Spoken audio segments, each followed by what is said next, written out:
or raisin, and protects privilege. That's why the DOJ has. Is there going to be a criminal investigation of this discussion in any way? A criminal investigation is what only just warning. That's what the grand jury are involved in. Daniels, the Supreme Court said you can get information back on that. Hi, my name is Jo Howell. Today I'm going to show you how to create a wet cyanotype. To create a wet cyanotype, you are going to need your cyanotype chemistries, give them a good shake, and some paper, obviously, a sponge brush, a container for mixing,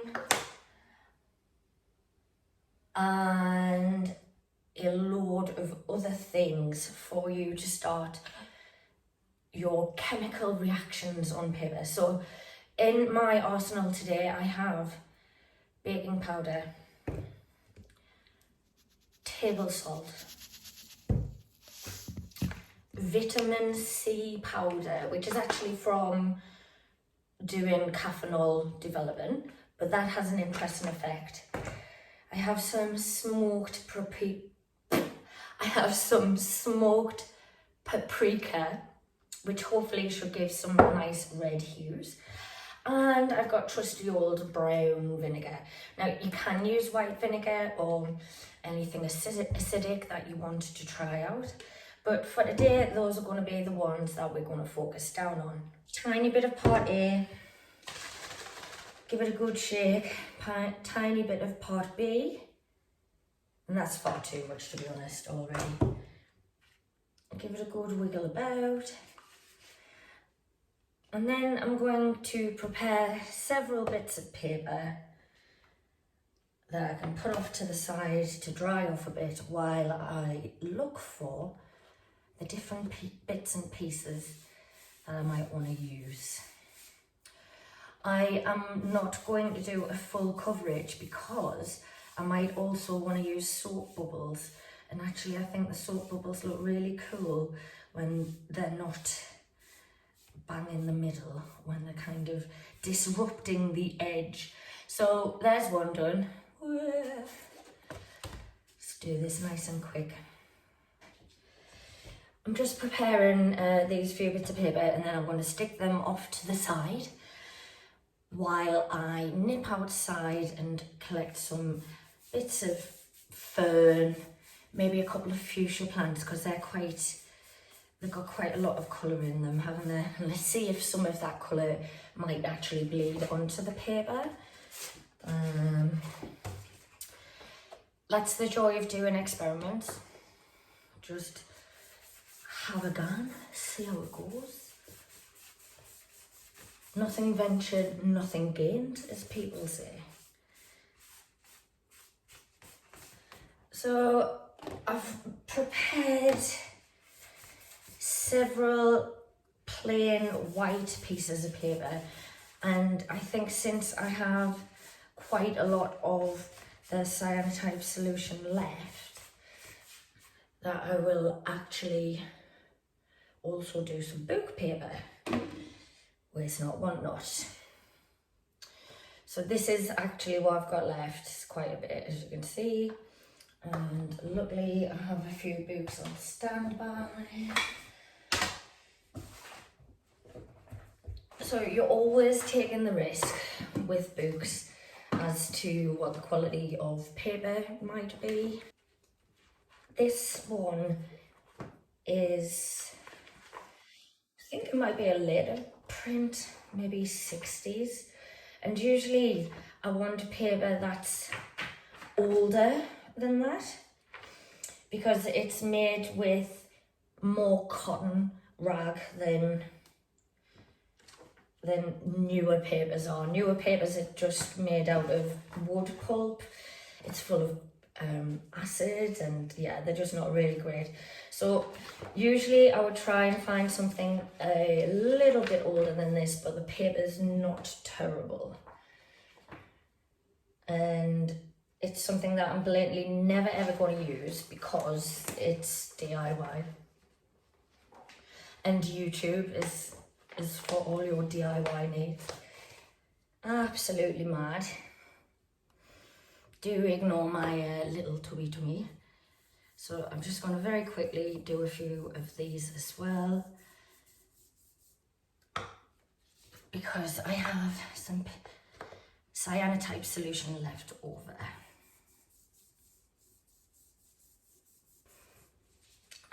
I've almost prepared probably about 20 pieces of paper so far, and I still have more cyanotype solution, but I'm going to leave it at that because, you know, there's only so much time in the day.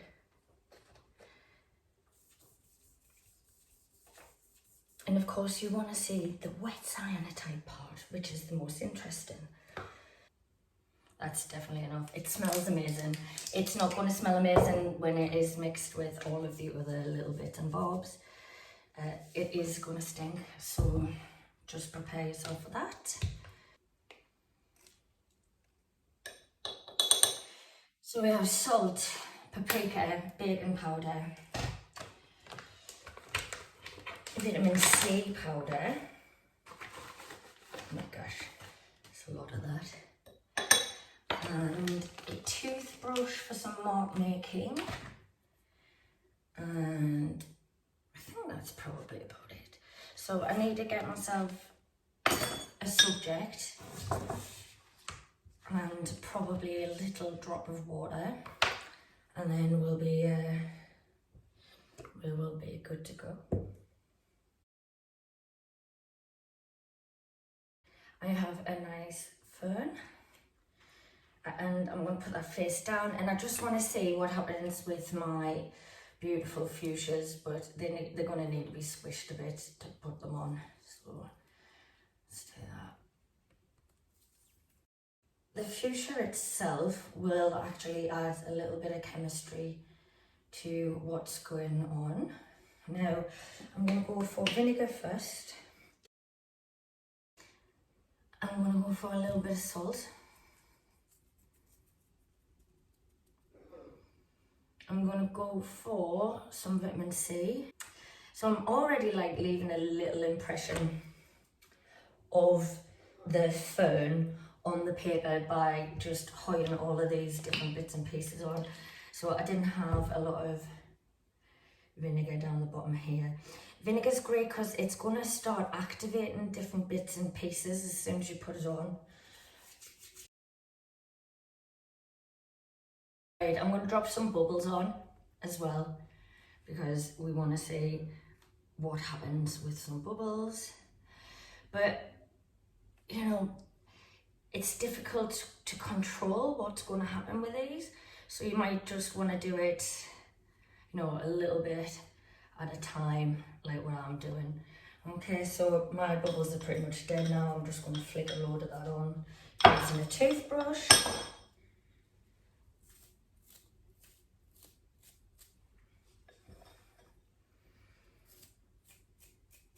And I think that's probably it.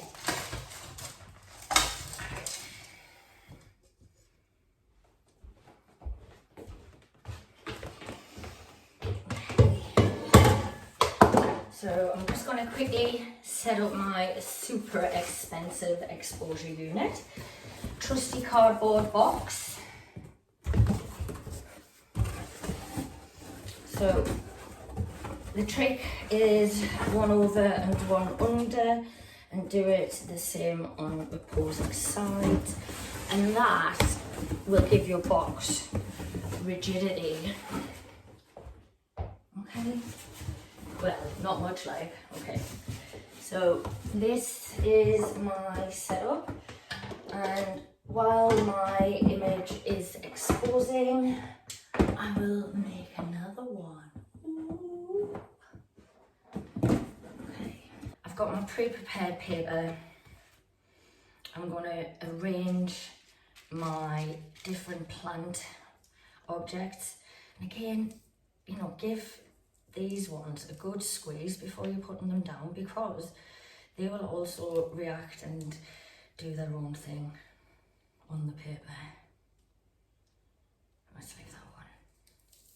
So straight away there's already some like mad colours coming in. That'll do. There's a lot of oil in a fuchsia, Smells lovely though.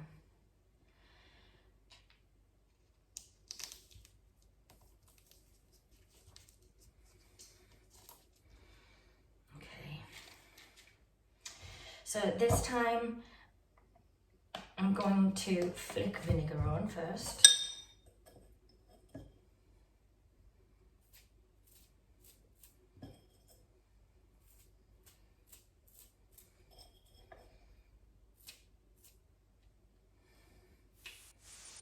Nice splats. You want quite a bit of vinegar on if you can, because that's what's going to set the reaction off with your other bits and pieces. So again, we'll go for a little bit of salt. And then we'll go for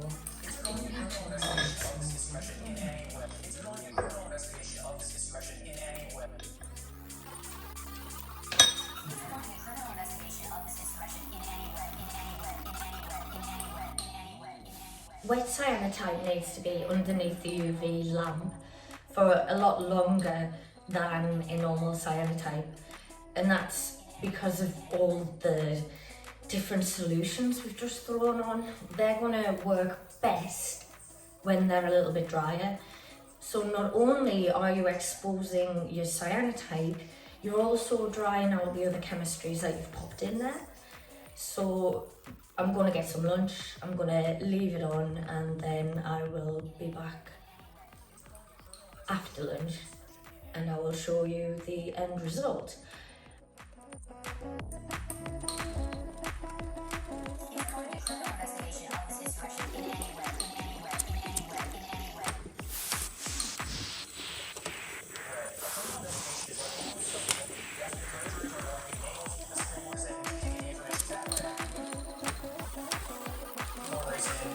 That's why the DOJ has internal and criminal investigation of this expression in any way. A criminal investigation is what totally self-reporting. That's the grand jury where Morgan able to the Supreme Court said you can get the information that will happen here.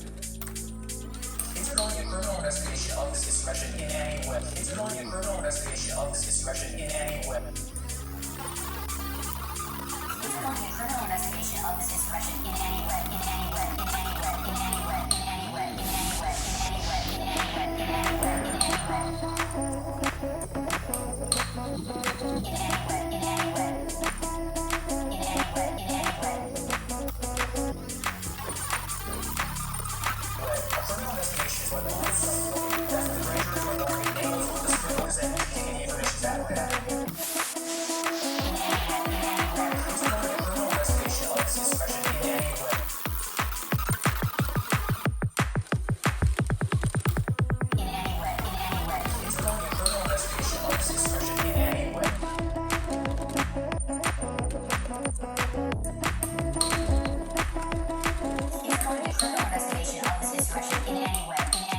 any way. In any way.